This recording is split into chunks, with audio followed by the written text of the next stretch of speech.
अभी जो policy rate जो था, जो कि लास्ट MPC में डिसाइड किया गया था 22%, तो उसी के ऊपर कमेटी ने उसको बरकरार रखने का फैसला किया है। और इन अदर वर्ड्स अभी गोइंग फॉरवर्ड जो पॉलिसी रेट है वो 22% ही रहेगा। पिछले महीने जून में जो टोटल हमारा जो CPI इन्फ्लेशन है ईयर ऑन ईयर, उसमें सिग्निफिकेंट डिक्लाइन हुआ, क्योंकि मई के महीने में इन्फ्लेशन जो है वो 38% था और वो कम होके जून के महीने में 29.4% हो गया। अगले 2 माह के लिए शरह सूद 22% रहेगी। स्टेट बैंक का पॉलिसी रेट बरकरार रखने का ऐलान। मुआशी अदाद-ओ-शुमार के जायजे के बाद शरह सूद बरकरार रखने का फैसला किया। इंपोर्ट पर पाबंदियां 23 जून को उठा ली हैं। दरामदाद का मामला अब सारिफ और बैंक के दरमियान है। स्टेट बैंक से मजीद मुशावरत की जरूरत नहीं। गवर्नर स्टेट बैंक की प्रेस कॉन्फ्रेंस। जमील अहमद ने कहा, मई में महंगाई की शरह 38% से कम होकर 29% तक गिर गई। रवा माली साल महंगाई की शरह 20 से 22% रहने की तवक्को है। अगले साल जनवरी से जून तक महंगाई की शरह में तेजी से कमी होगी। माली साल 2025 के इख्तिताम तक महंगाई की शरह 5% तक गिर सकती है।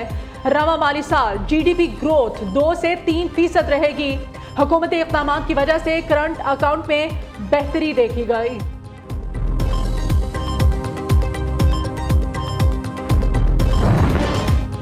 मुआशी मैदान से फिर गुड न्यूज। चीनी नायब वज़ीर आज़म की आमद, सऊदीया और UAE की जानिब से भारी सरमायाकारी की इतलात।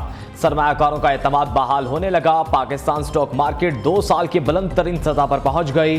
100 इंडेक्स में 957 पॉइंट्स का इजाफा। इंडेक्स 48,000 की नफसियाती हद अबूर कर गया। दूसरी जानिब डॉलर की कदर में मामूली इजाफा। इंटरबैंक में डॉलर 19 पैसे महंगा होकर 286 रुपये 64 पैसे का हो गया। सोने की कीमत में 2,500 रुपये की कमी। फी तोला सोने की कीमत 2,22,200 रुपये हो गई।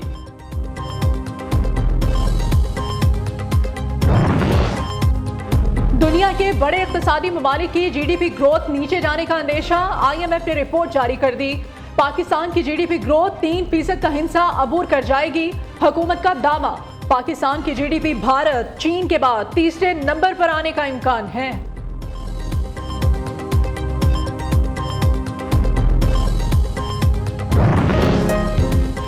पाक चीन दोस्ती नई बुलंदियों पर। दोनों ममालिक के दरमियान मुख्तलिफ मनसूबों की मुफाहमत के याददाश्तों पर दस्तखत। तकरीब में वज़ीर आज़म शहबाज शरीफ, चीनी नायब वज़ीर आज़म की खुसूसी शिरकत। CPEC के तहत $25 अरब की इन्वेस्टमेंट हो चुकी है। CPEC मनसूबा अब दूसरे मरहले में दाखिल हो चुका। सेकेंड फेज में एग्रीकल्चर और IT शामिल है। रोड्स और इंफ्रास्ट्रक्चर के मनसूबे भी CPEC का हिस्सा हैं। वज़ीर आज़म शहबाज शरीफ का तकरीब से खिताब, कहा, मुफाहमत की याददाश्तों पर दस्तखत का लम्हा खुशाइंद है। 10 साल कबल CPEC मनसूबों पर काम का आगाज हुआ था। CPEC से दोनों मुल्कों में दोस्ती का रिश्ता मजबूत हुआ। चीन और पाकिस्तान की लाजवाल दोस्ती से जो रहती दुनिया तक जारी रहेगी।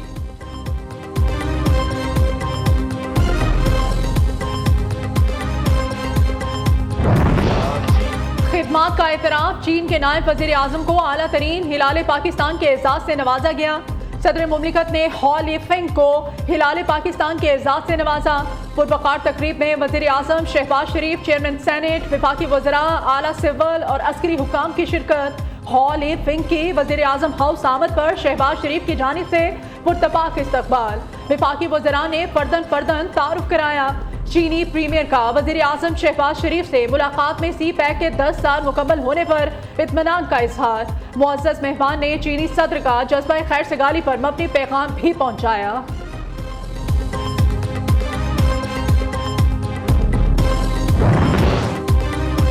मईशत बहुत जल्द मुस्तहकम हो जाएगी। वज़ीर ख़ज़ाना पुरअज़्म इसहाक डार कहते हैं, पाकिस्तान के मुआशी अशारिये बेहतरी की तरफ जा रहे हैं। CPEC दोनों ममालिक के लिए गेम चेंजर मनसूबा है। गवादर से मुतालिक तमाम मनसूबों में चीन और पाकिस्तान को फ़ायदा होगा।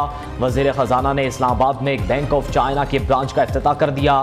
कहा, बैंक ऑफ चाइना तरक्की की रफ्तार को तेज़ करने का जरिया बनेगा। हम मिट्टी से तरक्की के सफर की इब्तिदा कर रहे हैं। पाकिस्तान की मादनी मिट्टी की कीमत $6.1 ट्रिलियन है। अपने मुल्क की मिट्टी नहीं, तरक्की फरोग करेंगे। मादनियाती मिट्टी को आग में जलाकर इसमें धात निकालेंगे। वज़ीर मुमलिकत मुसद्दिक मलिक की प्रेस कॉन्फ्रेंस, कहा, मादनियात की माइनिंग सबसे ज्यादा फायदा गरीब अवाम को देगी। मुसद्दिक मलिक का गवादर में इंडस्ट्रियल जोन बनाने का भी ऐलान।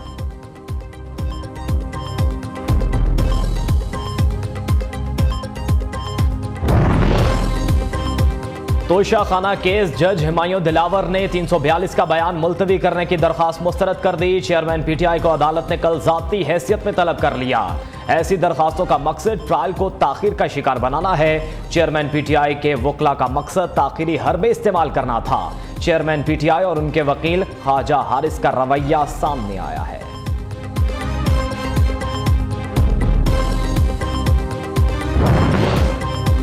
कराची की आबादी 3 करोड़ से जायद लोगों को कम गिना गया। एमक्यूएम ने मरदमशुमारी के नताइज मुस्तरद कर दिए।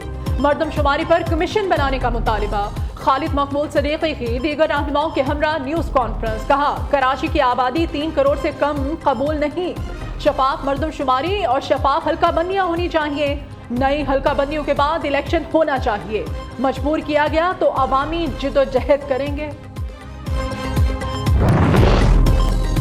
सिविल जज की अहलिया के बदतरीन तशद्दुद का शिकार रिजवाना जनरल अस्पताल में जेर इलाज। डॉक्टर्स ने आइंदा 2 रोज अहम करार दे दिए। बच्ची की दादी की न्यूज़ से खुसूसी गुफ्तगू। रिजवाना का ब्लड प्रेशर नॉर्मल हो गया।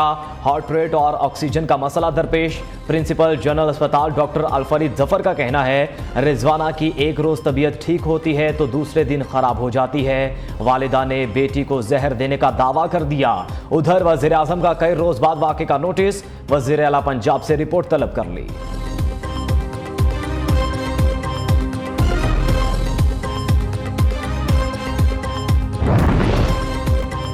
मुल्क में बारिशों का नया स्पेल बरसने को तैयार। अगस्त के पहले हफ्ते कहीं हल्की और कहीं तेज बारिशों के इम्कानात हैं। दरिया रावी, चनाब और सतलुज के बलाई इलाकों में तूफानी बारिशें होंगी। मंगला डैम 84% और तरवेला डैम 85% पानी से भर चुके। 4 से 6 अगस्त के दौरान दरिया जेहलुम में मंगला के मुकाम पर ऊंचे दर्जे के सैलाब मतवक्के। पीडीएमए का अलर्ट जारी। इंतजामिया को हर वक्त तैयार रहने की हिदायत। पंजाब के दरियाओं में तुगयानी बरकरार। मैलसी के मकाम पर दरिया सतलुज का बंद टूटने से पानी मुरादपुर और डाल फतेहपुर में दाखिल। चिश्तिया में मुतादिद बस्तियां ज़ेर-ए-आब। दरिया सिंध में पानी की सतह में इजाफा। दादू के अतराफ में पानी आबादियों में दाखिल। खड़ी फसलें तबाह हो गईं। कच्चे में सैलाब। 10 से ज्यादा गाँव ज़ेर-ए-आब। अटक में खोराखेल मकाम पर दरिया सिंध में 4 बहन भाई डूब गए। बलूचिस्तान में हालिया बारिशों से 11 अफराद जान से गए। खारान में 300 घरों को नुकसान पहुंचा। सैकड़ों एकड़ पर खड़ी फसलें तबाह हुई। पीटीएमए ने रिपोर्ट जारी कर दी। उधर दिक्की में तूफानी बारिशें। नशेबी इलाके ज़ेर-ए-आब। नरहन नदी में सैलाबी रेला। मुतअद्दिद गाड़ियां फंस गईं। औस्ता मोहम्मद में रोपा शाख नहर के मुख्तलिफ मकामात पर शिगाफ पड़ गए। गाँव अब्दुलसत्तार चांडियो, नूर मोहम्मद जलबानी समेत मुतअद्दिद देहात ज़ेर-ए-आब।